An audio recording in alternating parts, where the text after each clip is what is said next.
are just a couple of weeks in now. I think this is the second, third week, depending on which message you're counting, into our Gifted series where we're learning that love is the key. In particular, and I didn't actually get around to the punchline for the entire series last week, what we're exploring is this idea that when we receive the gifts of God, we are then gifted. When God gives us a gift, we are then gifted, which means we've got something to give. We've got something to offer. And so we've been exploring that. Last week we talked about the fact that instead of Jesus just saying, you got to be more loving, and here's a list of things you need to check off your list, and if you do these things, and you're more loving, and I'm happy. Instead of doing that, what he wants to do is he wants to fill us with his love, gift us with his love. Because love always does what love is. So if you have love, it comes out of you. If you don't have love, it's not coming out. This is what we've been talking about. So we're going to talk about that in relation to our words today. Not just adding another list of things to do, but talking again about how do we get that love in us so that's what comes out of us, in particular, out of our mouths. Why?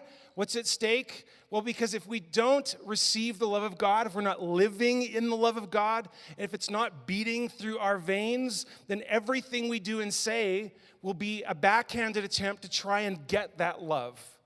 See, you can't really function as a human being until you feel loved. Loved people love people. That's the message from last week in a nutshell. Now, we tackled this passage, and I've highlighted it in 3 different colors so that you can kind of grasp what we covered. And we said that this passage, at first blush, seems to mean that we ought to just try to be more loving, because if you're not coming from love, then nothing you do matters. But actually what it's saying is if you don't have love, if it's not running through you, love isn't what is coming out. So if you don't have love, you're going to try and use your words to get ahead, to promote yourself, to get attention for yourself. In other words, to get the love that you're craving. If you don't have love, you're going to be using that love, you're going to be using even your gifts, your abilities, the impact that you're making for God to try and create an identity for yourself. And then even your sacrifices are going to be some backhanded attempt to try and gain something, even while you're giving. And so Jesus frees us from all that by putting love into our hearts that frees us from having to gain an identity, gain a sense of self, and completion, and try to get ahead by putting that stuff in us from the beginning so that we have it to give. So there's that in a nutshell. So this week, we're going to talk about our words. Next week, we're going to talk how this impacts our gifts. And the week after that, our sacrifices. That's where this is going. So today we're going to talk about our words. And this week as I was preparing for this, I was actually distracting myself watching Jim Gaffigan, the comedian. Have you ever watched him? Oh my goodness, I went on a binge. I just was like, this guy is awesome. He's kind of like, if you don't know Jim, he's kind of middle of the road. He's not totally clean, but he's not like foul. He's like right down the middle, and he's pretty controversial in some ways. But he's so funny and so edgy in a way that he kind of stirs people up sometimes because he loves to push buttons, right? So I listened to this one interview where he was on a radio talk show, and a Christian lady was calling in to let him have it. So I was like, it was one of those moments where as a pastor, I'm like, oh, no, she doesn't get it at all. It's because she's like, you're a horrible person, kind of thing. And how dare you? And I'm offended. I'm so offended. Don't you know you're not supposed to talk about religion? Because he does tease Christians. He does that fairly regularly. So she's just like, I heard you're Catholic. What are we supposed to pray you out of hell? And she's like going on like, and she's like, you know what movie you should watch? Armageddon. And of course he's like, oh, with Bruce Willis? So he's like deflecting it. So it's beautiful. But at the same time, I'm like, shut up, woman. Because there was no Jesus coming out of this lady at all. And I was cringing. I know I've asked this question before, but anyone here watch reality TV shows like The Amazing Race? You ever watched The Amazing Race? Or maybe Survivor people here? Have you ever been in this situation where you realize, oh, one of these people or two of these people are Christians? What's your reaction when that happens? For me, it's like, oh no. Because I know they've picked people that are going to fall apart, pretty much. Like usually, they're not going to represent Jesus well. And you know what's funny? I realize that these are pre-recorded programs. They're long over, but sometimes I'll be watching like The Amazing Race and watching these Christians just blowing it, and they've got this victim complex, and everyone hates me, and I'm just like, shut up. So I'm actually like praying that they won't, like I find myself praying that they won't go to the next stage, or if they're on Survivor, please get voted off the island. Please get voted off the island so they shut up, you know? Because Christians don't do so well with our words. And then I take a moment and I look in the mirror and I realize I don't always do so well with my words either. In fact, I would say, not that I've done like an actual inventory, but I would say probably a third of my biggest regrets revolve around things I've said that I wish I hadn't said, or in a way that I wish I hadn't said it. That's me. That's the pastor talking. The words that come out of my mouth, and those are just the words that come out of my mouth. Those are the ones that make their way out into the light of day. Never mind the words that are in here. When I'm in traffic, or when someone mistreats me, or someone drops the ball, and by the way, you do not want to take me on in a verbal battle in my mind. I am brilliant in my own mind. I have these conversations with people, and it's like, go, just knock the feet out from under people. I am awesome until I get to actual conversations. Like I win every single one of those, so you don't want to mess with me in my brain. I have messed with some of you in my brain. No, I'm just kidding. Mostly. So, let's just drink on that. Just think about that a little bit. You understand though that the words that are running through your mind, the ones that you want to speak, they're words, they just haven't come out yet. I would say those, like a negative thought is evil waiting for a mouth to release it into the wild. That's what those evil thoughts are. I had a teacher in high school. Some of you heard this story, but she was the sweetest little thing. Her name was Irma. Little Irma. She was about this tall, and she was so cute. She was an older lady. She's probably going to retire any moment, but she kept going. She's one of those teachers, right? It's like she's probably going to die, but there she is for 20 more years. And she's just the sweetest little, frailest little, mousy little thing.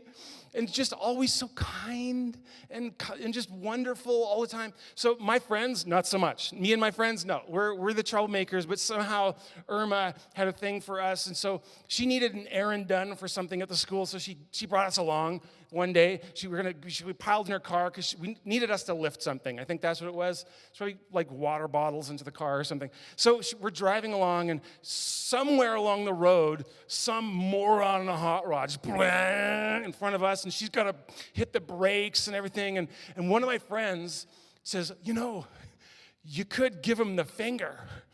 And she, with this twinkle in her eye, says, oh, I did in my heart. This is a Christian high school. We were pretty thrilled with that at the time. And then you've been there. You know you have. You've done things in your mind and said things in your mind, and sometimes it comes out. It's like, oh, and there it goes. It's like, and we actually have language for that. Whoop, that was supposed to be my inside voice. And out it came, and now I've ruined the world. Awesome. But we also know, and if you've grown up in church, great. If you haven't, let me inform you about something. Jesus says that out of the overflow of the heart, the mouth speaks. Oh, so that means what comes out of your mouth came from a source. It came from deep inside.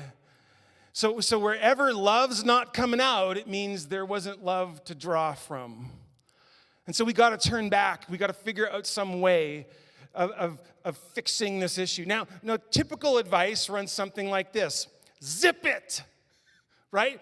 If you don't have nice to say, don't say anything, and you have to say it like that. Don't say anything at all, right? Like it's like we know it's not going to work right from the get-go, you know? And there's people going, well, great, I'm going to be a mute, you know, because it's just like, I never have anything nice to say. You know people on Facebook like that, come on. You're like, why are you on here? It just makes you mad all the time. All these comments like this, just your life would be so wonderful if this didn't exist. So most of the advice that we get runs along the lines of zip it, or if you don't have anything nice to say, don't say anything nice at all. But what? I messed it up, didn't I? It's okay. Thank you. You need to catch me when I blow it, especially in a message about words. Okay? Got to get it right. So don't say anything nice ever. That's what I said, pretty much. Yeah, okay. So you're dismissed. Go get them.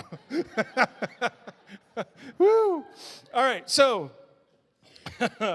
what we need to do is we need to figure out, there's got to be a different way. There's got to be a different way. Do you really think that Jesus came and died a horrible death on the cross, rose from the grave to defeat death and the power of sin and hell and the devil so that he could tell us to zip it?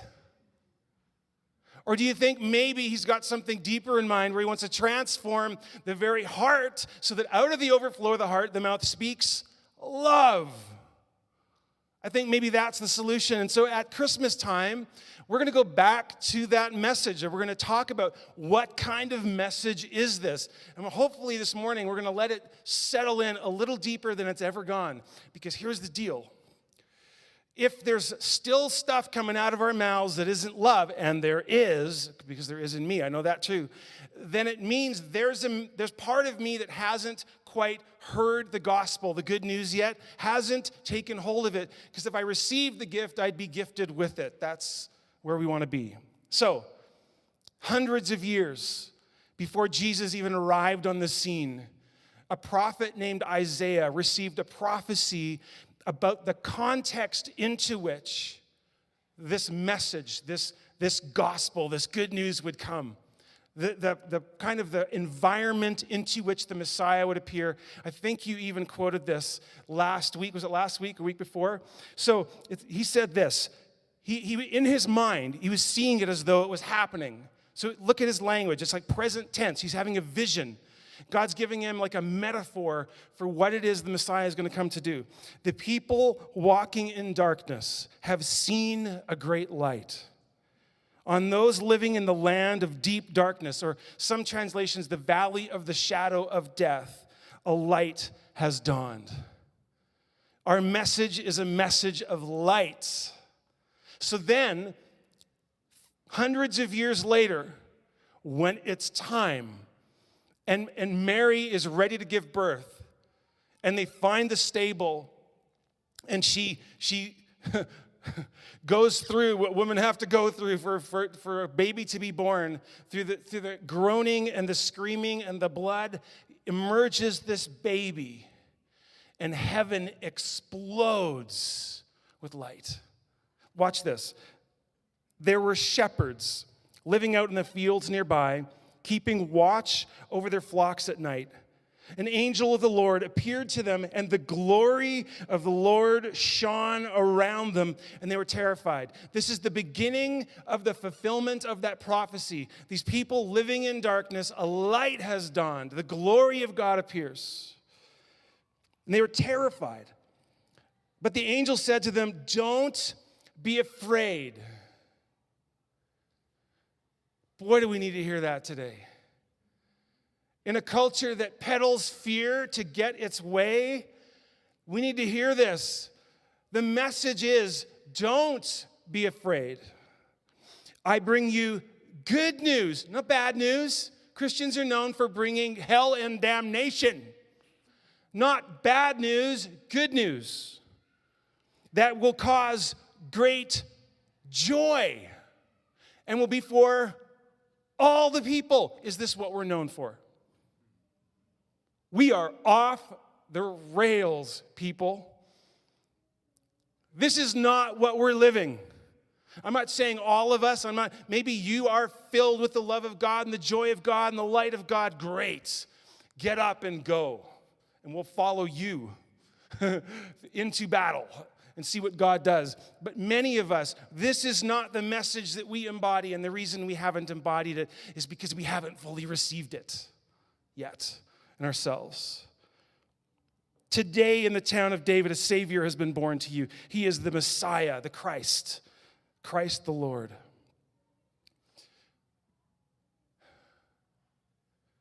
That's not the message that rings through our hearts like it should on a daily basis. If that's the message that we had truly received, and that Jesus died on the cross and rose from the dead to give us that joy, to give us that light, to give us that glory, how could we contain it? So the Apostle Paul, when he's talking to a group of believers in Ephesus who lived in a very dark place,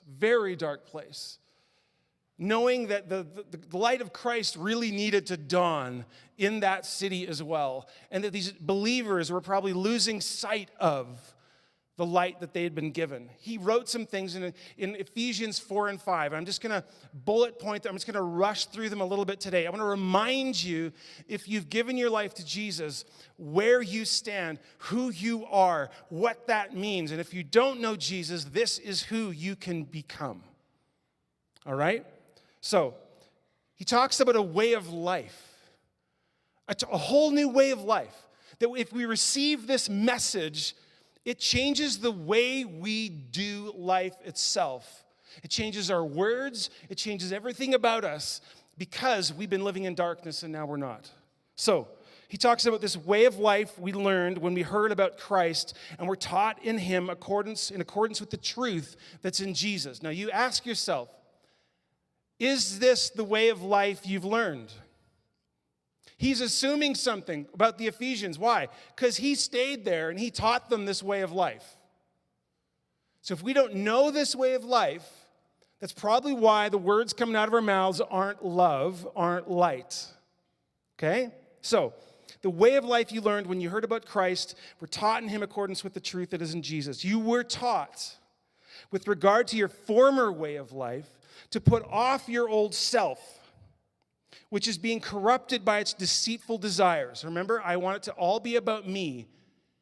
I'm going to use my words about me, my gifts about me, my sacrifices about me, and it's corrupting itself. It's like it's imploding in on itself. It's self-destructive. He says, you were taught about that old self, to put it off, to be made new in the attitude of your minds, because this is a whole different way of living, and then be made new in the attitude of your minds, and to put on the new self.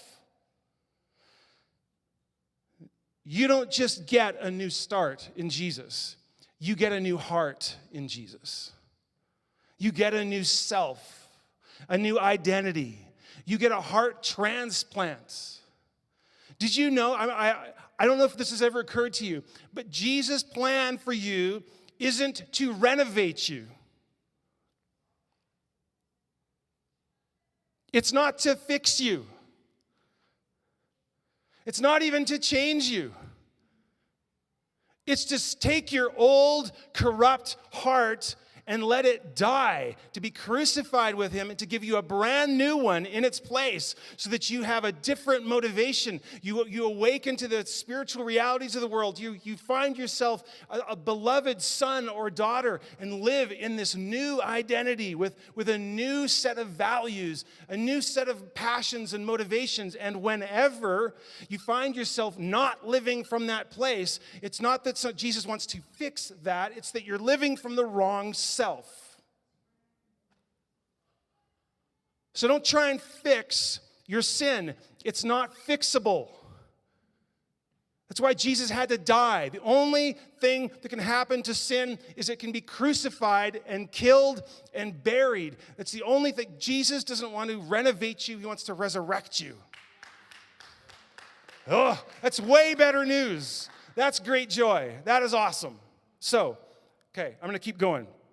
So now I'm going to just kind of do a couple of verses fly by. I'm skipping verses here throughout chapter 4 and 5 of Ephesians. I want you to read it yourself, okay? But I want to give you the idea.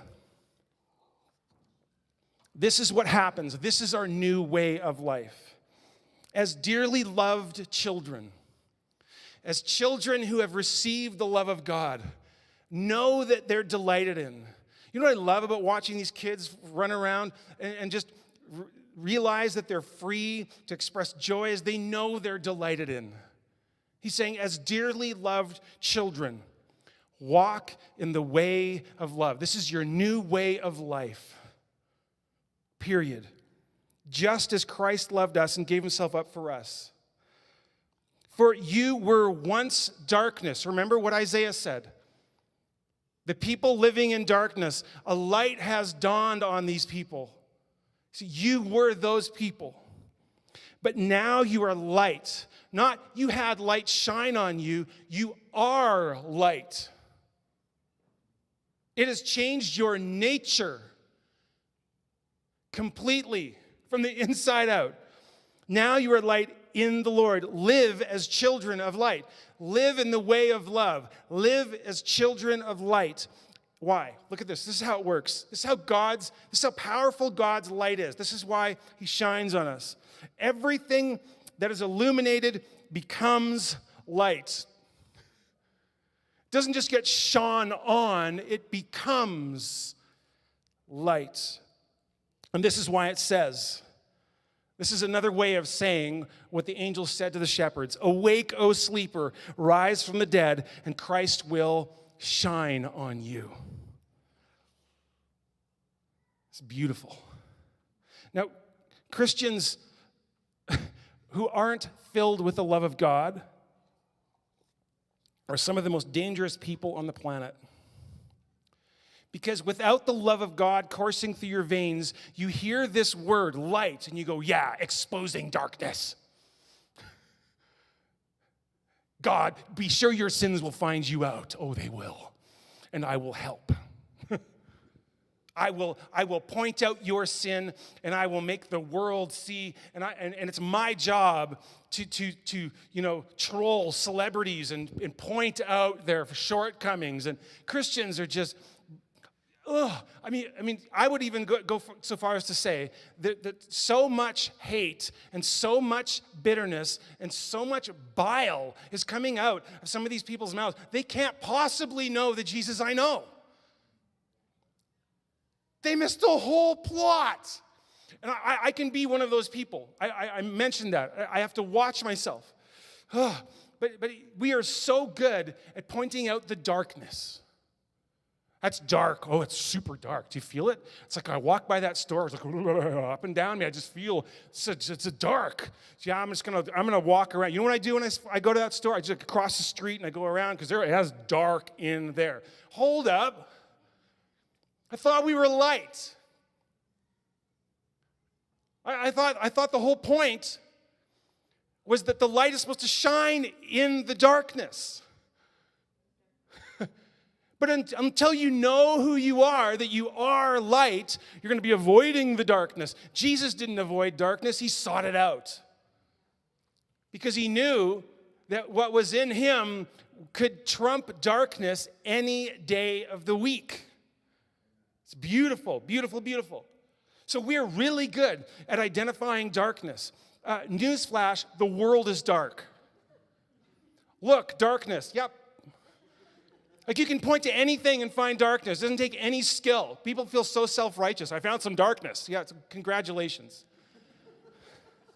Just wait till night. Everyone will get it too. It comes around. Like I don't know if you notice a pattern. Like there's... Yeah, but it's so dark. It's evil. Yeah, right. But until we've heard the glory part, the light part, we're still in darkness ourselves. There's a huge difference between discernment and the good news. Discernment is the people living in darkness. Yes, there's darkness. But the good news is the light has shone. The sun has risen. That's the good news. Christians are so good. We're so good at latching onto the discernment piece, forgetting that's not the end of the story. That's the context into which the good news comes. So congratulations, you found earth. Now what? So now let me back up. In the middle of this entire discussion that he's been unpacking in Ephesians 4 and 5, in the middle of all this is where he says these words. Paul says, let no unwholesome, translate dark, whatever, word come out of your mouth, but only what is beneficial for the building up of the one in need, that it may give grace to those who hear. One of the purposes of the angel's message to the shepherds who had lived their entire lives as outcasts, as marginalized people, less than. They probably stunk to high heaven. There's not porta showers outside of Bethlehem, last time I checked. These people are living on the outside looking in. The word of the angels, the word that was wholesome, the word of light, the word of love gave them grace. Grace is a two-sided coin. One side is this unmerited favor that God gives us. We don't deserve his favor. We don't deserve his love. He goes, yeah, but I'm giving it to you anyways. That's one side of the coin. The other side of grace is that it empowers us to do what we could not do before.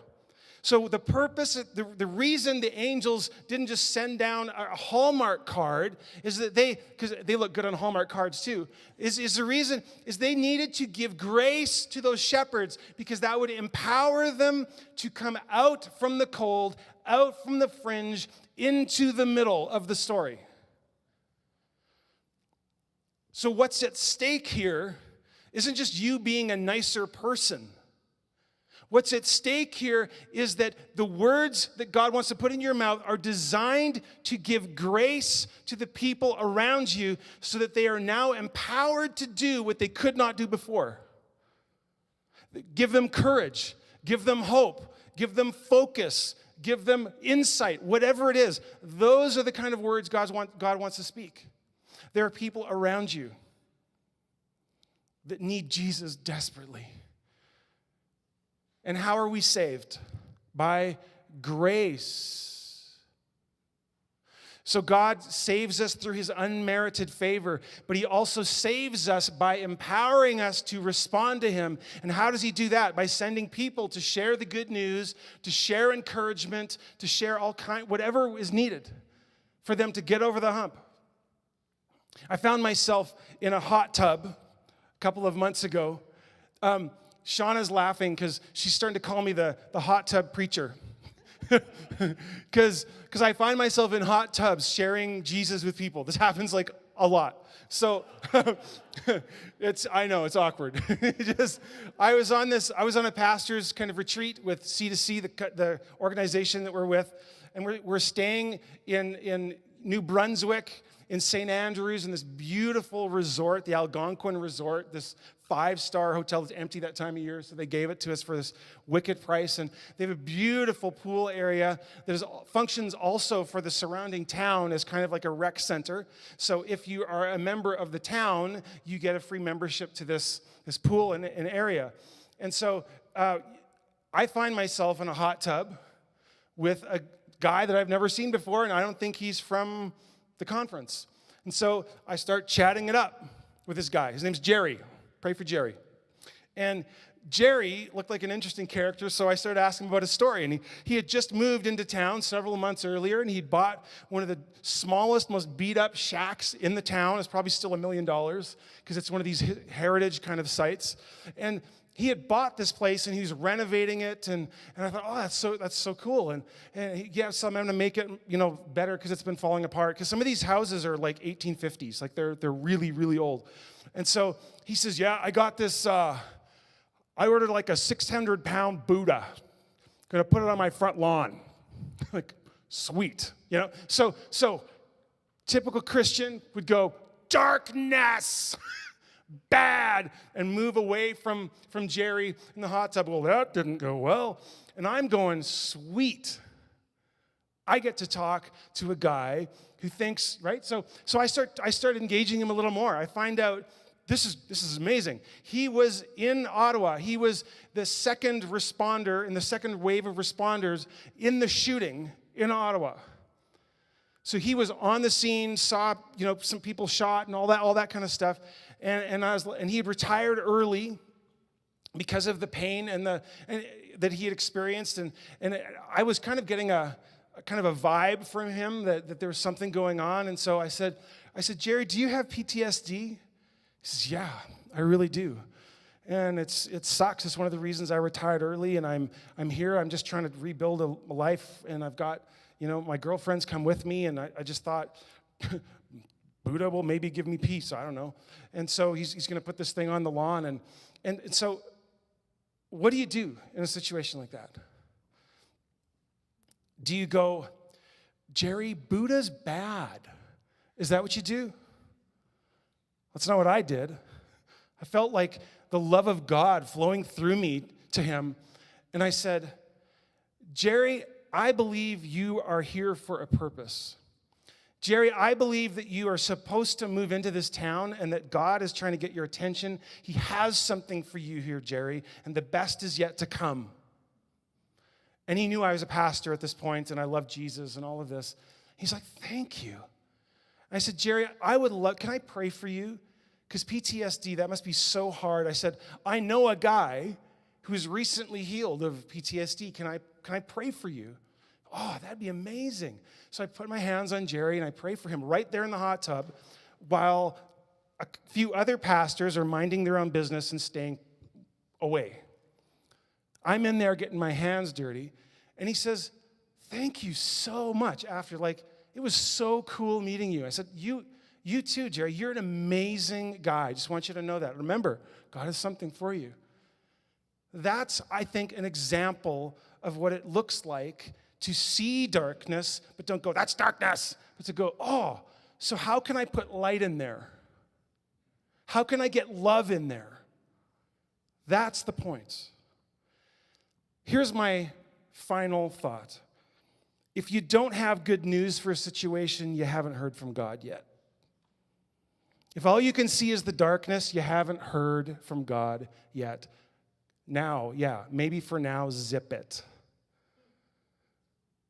Until the love that Jesus puts in you produces the truth that they need to hear, coming from a place of love. Or maybe it's just a hug, or maybe it's a gift, maybe it's something else. So here's what I want to do. All of us in this room, me included, preparing this message, I was like the worst example ever because I was winning all those battles in my head all week. I kept catching myself going, oh, I'm doing it again. My solution wasn't zip it. It was, Jesus, fill me with your love. Jesus, fill me with your love. So here's what I want to do. Every single person in this room, probably you've thought of words or the way that you speak, and you thought, that's not lining up with the message I say I believe.